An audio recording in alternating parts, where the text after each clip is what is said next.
ಟೆಂಪಲ್ನಲ್ಲಿ ಮಾಡುವಂಥ ಪುಳಿಯೋಗರೆ ಅಂದರೆ ಯಾರಿಗಿಷ್ಟ ಇರಲ್ಲ. ಆದರೆ ಮನೇಲಿ ಮಾಡಬೇಕು ಅಂದರೆ ಲಾಂಗ್ ಪ್ರೋಸೆಸ್ ಅನ್ಕೋತೀವಿ. ನಾನಿವತ್ತು MTR ಪುಳಿಯೋಗರೆ ಪ್ಯಾಕೆಟಿಂದನೇ ತುಂಬಾ ರುಚಿಯಾಗಿ ಟೆಂಪಲ್ ಸ್ಟೈಲ್ನಲ್ಲಿ ಆ ಟೇಸ್ಟ್ ಬರೋ ಥರ ಜಸ್ಟ್ 5 ನಿಮಿಷದಲ್ಲಿ ಹೇಗೆ ಮಾಡೋದು ಅಂತ ತಿಳಿಸ್ಕೊಡ್ತೀನಿ. ಯಾರೆಲ್ಲ ಸಬ್ಸ್ಕ್ರೈಬ್ ಆಗಿಲ್ಲ ಪ್ಲೀಸ್ ಸಬ್ಸ್ಕ್ರೈಬ್ ಮಾಡಿ.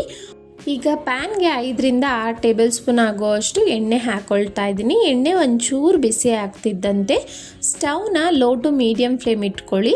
ಒಂದು 4 ರಿಂದ 5 ಟೇಬಲ್ ಸ್ಪೂನ್ ಆಗೋಷ್ಟು ಕಡಲೆಬೀಜ ಹಾಕ್ಕೊಂಡಿದ್ದೀನಿ. ಲೈಟಾಗಿ ಈ ರೀತಿ ಬಣ್ಣ ಚೇಂಜ್ ಆಗುತ್ತೆ ಅಲ್ಲ, ಅಲ್ಲಿ ತನಕ ಫ್ರೈ ಮಾಡ್ಕೋಬೇಕಾಗುತ್ತೆ. ಈ ರೀತಿ ಸಪ್ರೇಟಾಗಿ ಮಾಡೋದ್ರಿಂದ ಪುಳಿಯೋಗರೆಯಲ್ಲಿ ಗರ್ಗರಿಯಾಗಿ ಕಡಲೆಬೀಜ ತುಂಬ ಚೆನ್ನಾಗಿರುತ್ತೆ.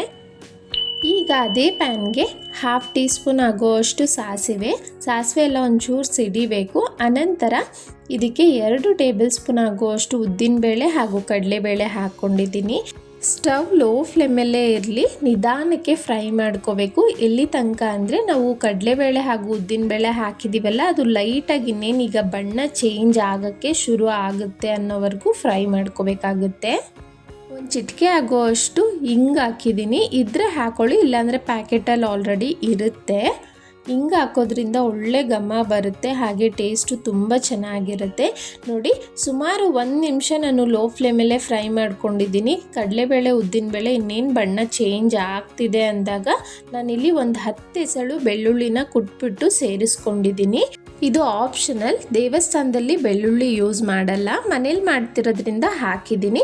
ನಂತರ ಖಾರಕ್ಕೆ ಒಂದು 4 ಒಣಮೆಣಸಿನ್ಕಾಯಿ, ಬ್ಯಾಡಗೆ ಮೆಣಸಿನ್ಕಾಯಿನೂ ಒಂದು ಹಾಕಿದ್ದೀನಿ. ಫ್ರೆಶ್ ಆಗಿರೋ ಅಂಥ ಕರಿಬೇವನ್ನು ಹಾಕಿ ಆ ಬೆಳ್ಳುಳ್ಳಿ ಮೆಣಸಿನ್ಕಾಯಿ ಎಲ್ಲ ಚೆನ್ನಾಗಿ ಫ್ರೈ ಆಗಬೇಕು. ಫ್ರೈ ಮಾಡ್ಕೊಳ್ತಾ ಇದ್ದೀನಿ.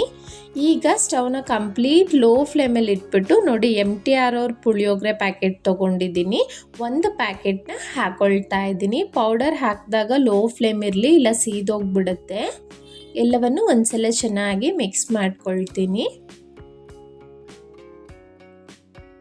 ನಂತರ ಇದಕ್ಕೆ ಒಂದು 1/4 ಟೀ ಸ್ಪೂನ್ ಆಗುವಷ್ಟು ಅರಿಶಿನ, ರುಚಿಗೆ ಎಷ್ಟು ಬೇಕೋ ಅಷ್ಟು ಉಪ್ಪನ್ನು ನೋಡಿಕೊಂಡು ಹಾಕ್ಕೊಳ್ಳಿ. ಈಗ ಇದಕ್ಕೆ ಹುಣಸೆ ಹಣ್ಣನ್ನು ನೆನೆಸಿ ಇಟ್ಟಿದ್ದೆ ನಾನು. ಸುಮಾರು 6 ರಿಂದ 7 ಟೇಬಲ್ ಸ್ಪೂನ್ ಆಗುವಷ್ಟು ಹುಣಸೆ ರಸನ ಹಾಕ್ಕೊಂಡಿದ್ದೀನಿ ಅಷ್ಟೇ. ಒಂದು ಪ್ಯಾಕೆಟ್ಗೆ ಇಷ್ಟು ಸಾಕಾಗುತ್ತೆ.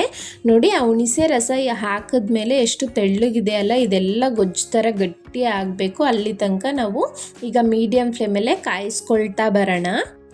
ಈಗ ಇದಕ್ಕೆ ಒಂದು 1/2 ಟೀ ಸ್ಪೂನ್ ಹಾಕುವಷ್ಟು ಬೆಲ್ಲನ ಹಾಕ್ಕೊಳ್ತಾ ಇದ್ದೀನಿ. ಬೆಲ್ಲ ಟೇಸ್ಟ್ ಅನ್ನೋದು ತುಂಬ ಚೆನ್ನಾಗಿ ಬ್ಯಾಲೆನ್ಸ್ ಮಾಡುತ್ತೆ.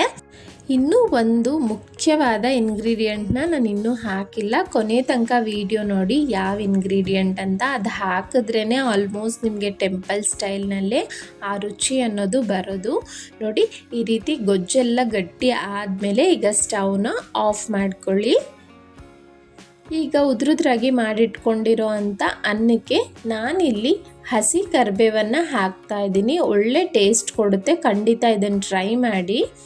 ನಂತರ ಗೊಜ್ಜನ್ನು ಹಾಕಿ ಈಗ ಕೈನ ಚೆನ್ನಾಗಿ ತೊಳ್ಕೊಂಡು ಅನಂತರ ಕೈಯಿಂದನೇ ಪುಳಿಯೋಗರೆನ ಮಿಕ್ಸ್ ಮಾಡಬೇಕು.